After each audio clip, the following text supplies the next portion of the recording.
The end of an era. Setting is the East Village, New York City. Somewhere near the end of the millennium.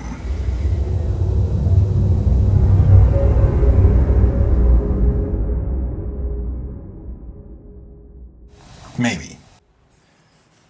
And I realize this could be an illusion, yet I doubt that it is.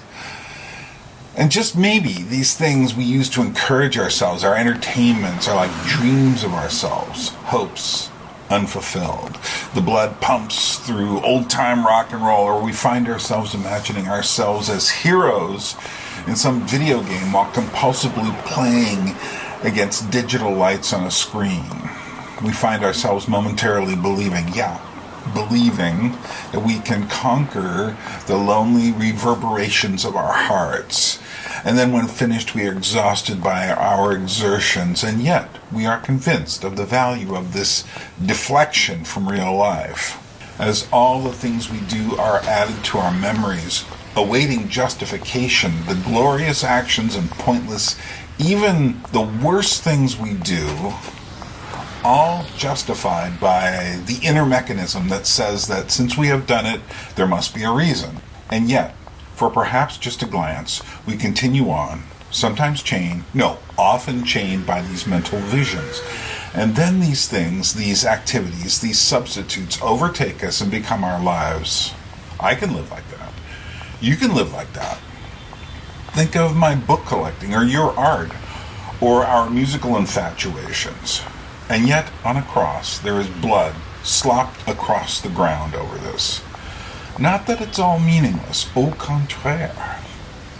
We are all responsible to all and for all, and it is its muchness that tempts us to eat it all, hopes employed and enjoyed. We use these things to keep ourselves apart. Divisions, diversions. Pascal was right.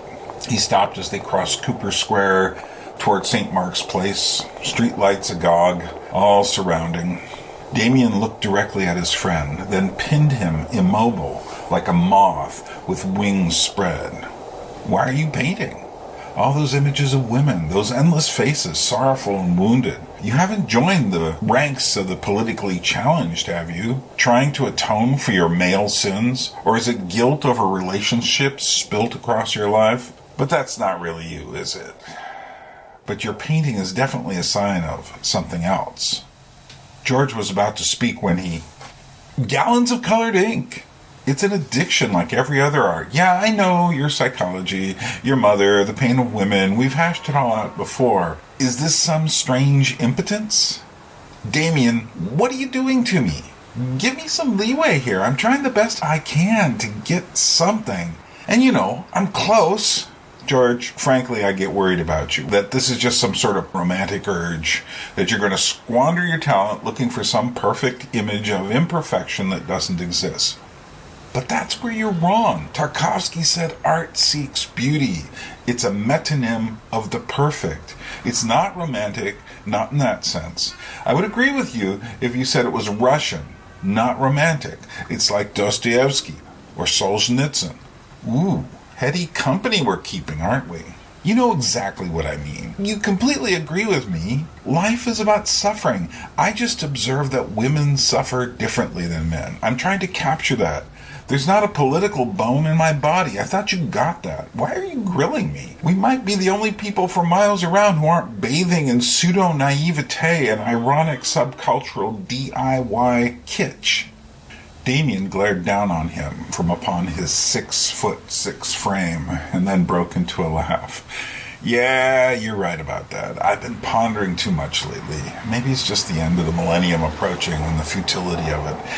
Everything sometimes feels like a mask for our sublimations and neurotic isolation. The human condition gets us so stupidly bleak sometimes. It just seems like art is a ruse we use to con ourselves with skillful misdirection of images and stories to keep us from seeing too far into the night. The computer screen is a great illustration. We often sit in the glowing dark, enticed by the screen. What are we doing there? We search for Russian brides or hang out in chat rooms. In That's funny.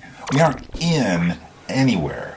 We're just staring into the imitation illumination, the phantasm of numerical imaginations, and yet we're searching for something, some connection beyond ourselves, a teleological quest, a break from the loneliness that keeps us all apart.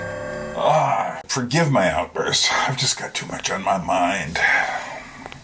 George MacDonald looked over at his tall friend, Damien Farrell, his white hair streaming from under a wide hat, looking vaguely like a Puritan as they walked down through the East Village, past the passé wannabe punks and the new boutiques on a late October night. All of a sudden, he knew what it was. Damien was tortured by his memories. He had lost his wife Madeline back around 1990. It was around this time of year, too. Violence had taken her. This October season haunted him with more than Halloween. He'd always seemed to sour on life. It was as though he could see through everything, like one of his favorite films, The Man with the X-Ray Eyes. George and Damien had been friends since the early 90s, but he wasn't in the city for that nightmare. It was, in fact, over George's rather emotional depictions of women's faces that they had bonded. Not that George had ever had much success with his art. Too illustrative for the art world, too idiosyncratic and intense for commerce. Nevertheless, one of his faces reminded Damien of Madeline, the French illustrator, to the degree that he actually demanded to own the painting, becoming by accident George's first sale. "I know what it is," George said steadily. "Yeah, I know you do. I just get sick of it. If I didn't have my faith, I probably would have pulled the trigger on this shit a long time ago." They continued walking silently. There wasn't much to say. They walked down St. Mark's. Damien stopped to look into the big Kim's video store. "Let's go in here for a moment. I've discovered that there is a piece of vinyl for Kittel Koenig's Jet album." They stepped into the lower stage of the multi-leveled alternative mecca. Damien looked around at the security guards and the shaved-head kids, Beastie Boys for the end of the millennium. He scanned around past the DVDs until he found the vinyl. He flipped through with perfect pattern recognition. Then he craned his head around as he listened. Neutral Milk Hotels in the airplane over the sea was pumping through the speakers. Musical saws, trombones, and a circus calliope swirled about. Damien perked up as George looked at the posters on the wall. Damien nodded imperceptibly with the music. "Probably the last great album of the 20th century," he mused. "What about 9 Inch Nails?" George replied. "Yeah, it's good, but apart from the last song, it doesn't quite have the depth." "What about the Kittel Koenig Jet album?" "Second to last. It's 1997. Neutral Milk is 1998. "Yeah, but what about the other stuff being released this year?" "The year's almost over." "Ah, but you're the one who says the millennium ends at 2001, like the movie." "Okay, you got me." Damien studied the bins a little longer. Maybe Baudrillard is right. Maybe this 20th century will never end. Let's get out of here. They stepped out of the store and walked further down the street. Wasn't he just being metaphoric? I doubt it. Consider this. We don't even know when the century ends. Yeah, you've said that before. Okay, let me ask you this. After the 90s, what's the name of the next decade? I know what you're going to say, the aughts. And no one will say it because it sounds too old-fashioned. So what's it going to be? No one has a clue. So how will we even know where we are when we get there if no one can even name it? Suddenly a voice popped out of the chaos of St. Mark's. "Hey, Damien!" A wiry, longish-haired dude in his 50s wearing tight jeans and a black jacket stopped the pair as they strolled. "Marty!" They shook hands. Marty looked at George and nodded. George nodded back. "I haven't seen you in a while. How's life at the Odyssey?" "Not too bad. I hate to say it, but I'm getting into this internet thing more and more." "Mm-hmm," Damien replied, shooting a look at Marty as though it was an old familiar topic. "Oh yeah, there's some freaky stuff on there." You kind of have to be careful when you look at it. Absolutely, Damien replied. So where are you off to this fine evening? Oh, my son is dragging me to see some concert over at CB's. Crazy stuff, no doubt. Last year we saw Insane in another band. Now that was totally insane. Quote, Crazy Eddie's. Yeah, I caught them around 92. Brutal stuff. It wasn't them, it was some other band, I think. I've forced their name out of my fucking brain. It was so foul. I understand. I've been there. Anywho, I'm on my way. Marty was just about to leave when he turned back. You weren't just shopping at Kim's, were you? Hey, we graze where we graze. Yeah, frig you too. Marty smiled and wandered off towards the club. Stay sane, Damien spoke as he walked off. Alas, another institution changing hands. You don't think the new owners will keep up with the tradition? Well, it's going to end up like other music. It's a hipper vibe, less rock or punk or even metal, more electronic and ironic. But then again, so much of this old music world is going to die soon. I can feel it. And it's not just the vinyl. I've said it before. The computer's going to eat everything. It's already happening. Yeah, I remember in Rocks in Your Head, you told a couple of musicians that eventually you'd just download songs and they'd be like $1 each. And what will you get for your money then? Yeah, exactly. You get air. Digital air. But we'll do it. Well, I won't, but you get my drift. They passed St. Mark's Comics and Gem Spa, and eventually descended the funky steps at See Here, the 7th Street zine store. Literally, this was the underground, for those in the know. They walked in and nodded at the owner, Ted. He was sporting a crew cut these days, having mutated with the times. Damien looked around and then said, "What's new? Did you get Apocalypse Culture 2 yet?" "Not yet. Beginning of next year," Ted said curtly. Damien scanned the zine racks, skater mags, metal and punk zines, Dirty Plot, Feral House titles, the Amok catalog, Fifth Dispatch, etc. Something with photos of blood play. He turned to Ted. "So I'm looking, and I don't see much that's new." Ted said, "What do you mean?" "I mean, I see new titles like the new Forced Exposure or Maximum Rock and Roll, but I don't see any new scenes developing out there. I mean, normally every few years there'd be a new music style or a new scene, but I feel like I could have walked in here back in 1995 and seen pretty much the same stuff. Maybe I've missed something, but is anything new happening? Have you heard of anything?" And then, like a hamster hearing the click of the microwave, Ted suddenly had a look of maybe fear in his eyes, and then sputtered, "No." Like he was surprised to think of it too. "Just wondering." Damien turned to George. "Let's go," as they trudged out of the store. "So what was that about?" George asked. "It's over," he said matter-of-factly. "What is?" "Bohemia. The Bohemian Dream." "What are you talking about? There's still crazy subcultures everywhere. I've seen weird stuff online." "Online?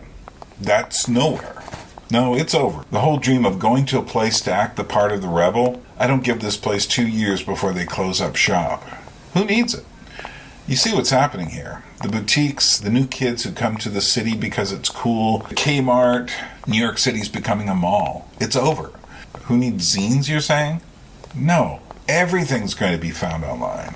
Did you try Amazon yet or eBay? I actually found that Winston Churchill multi-album record set I'd been looking for years for $150. I might be pretty much done collecting vinyl.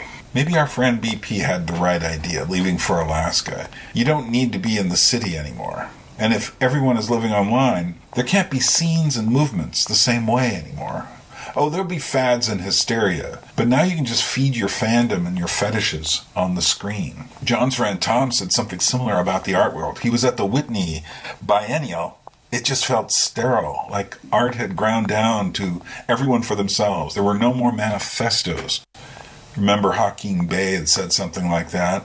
But wasn't he just pushing his immediatism idea? And that is kind of a romantic Luddite dream, that people will get together without mediation. But he's right. Maybe not in the particulars, but in truth. If we don't figure out how to hold on to reality, we'll lose it. So we hold on to reality. But remember, the postmodernists don't believe in reality anymore. The framework of this moment has already been set up for us. It's over. Sounds so hopeless. It is, George, but rejoice. Remember what Elul said about hope? Yeah, it starts when there isn't any. Exactly. Real hope starts when all the false hopes have been abandoned. So then we are doomed, and then what? Remember, the cracks of freedom. That's where I live, George said in a resigned tone. They'd been walking south on First Avenue when they stopped at a familiar junction. George turned to Damien. That still leaves me isolated, drawing my images, occasionally trying to get to know some girl, finding out that she wouldn't be in the city if she weren't so damaged, living through misunderstanding after misunderstanding, pouring all of this and my past into art. But remember what Tarkovsky said. I'm a servant. It's not about self-expression. That still leaves me alone. But you know, George, it's okay. So is everyone else. In one way or another, we all live that way. And so you paint your faces, and I write my obscure essays. And what are we trying to do? We're trying to bridge the gulf of mind and mind, of heart and heart, to give something to someone. And life is a test. And life is a test, exactly. And sometimes we get a few moments when it all comes together, God allowing. They hugged, said their farewells, and George went home and read from Tarkovsky's Sculpting in Time. And Damien walked up his stairs, which smelled like boiled cabbage. He undid 3 locks on his door. Then he closed the door behind him. He left the lights off. He sat at his kitchen table. And he wept.